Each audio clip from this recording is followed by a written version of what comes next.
Have you ever loved someone before you had even seen their face?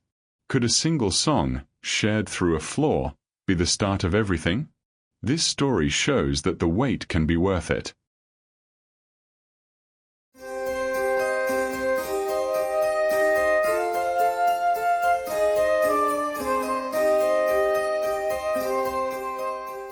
Chicago, autumn 1961. The rain had not stopped for 3 days. On the 4th floor of a narrow brick building on Well Street, Eleanor Marsh sat awake at 2 in the morning, unable to close her eyes. She was 29, a music teacher at a small school for girls, and the only sound she trusted anymore was the radio. The station played jazz all night, soft and slow, the kind that made loneliness feel almost beautiful.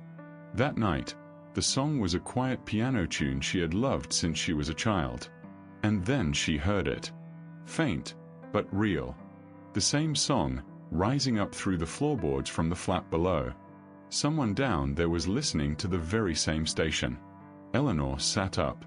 She had lived above this stranger for 2 months and had never once seen him. She only knew the shape of his hours.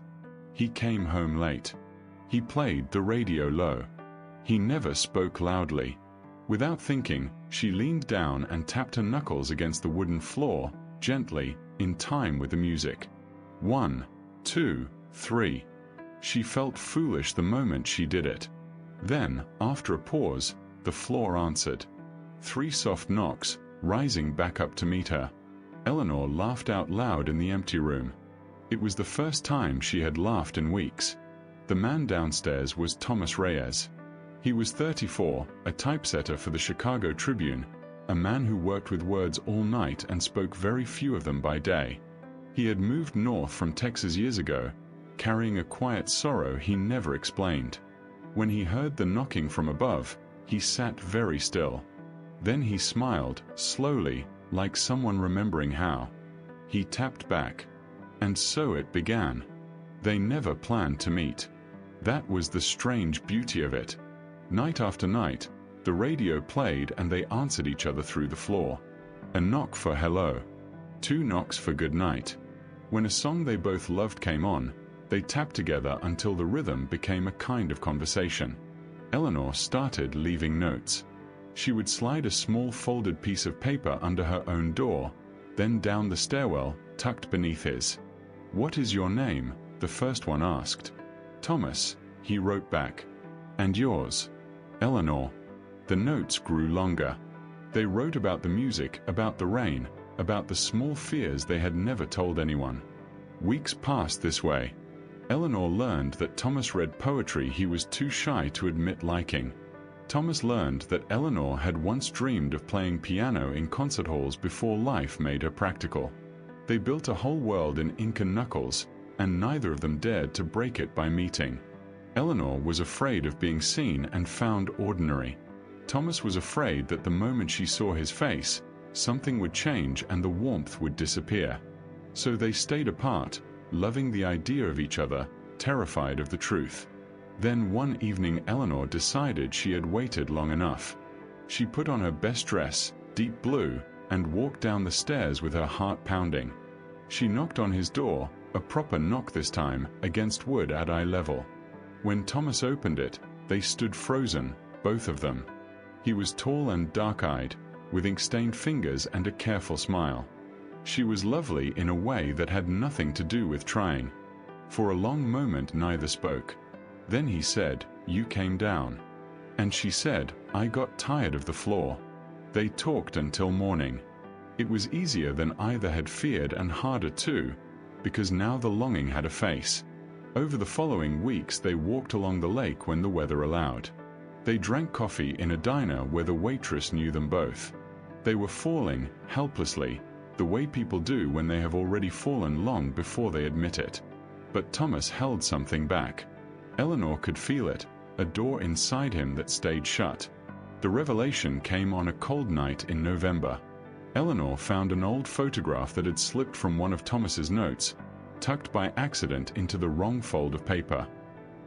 It showed a younger Thomas in a uniform, standing beside another man who looked almost exactly like him.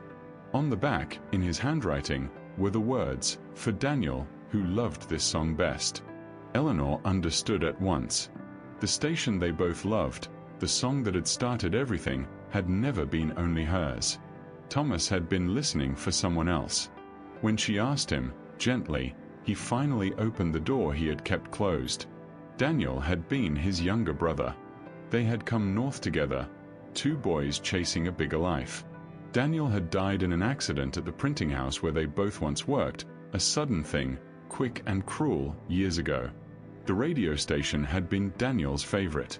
Thomas kept it on every night, not for the music but to feel his brother near. The knocking from above, that first night, he had believed for one wild instant that it was Daniel answering him from somewhere beyond. When he learned it was a living woman, he had felt joy and guilt twisted together so tightly he could not separate them. Suddenly everything made sense. His silences, his fear of being seen, the way he sometimes looked at her as though she were a gift he did not deserve. Eleanor realized she had fallen in love with a man still grieving, a man who had hidden his sorrow inside a song. And Thomas, ashamed, pulled away. He told her he was not ready, that loving her felt like leaving Daniel behind. He said perhaps they had imagined the whole thing. Two lonely people inventing a romance out of rain and radio static. Eleanor went back upstairs with her heart breaking.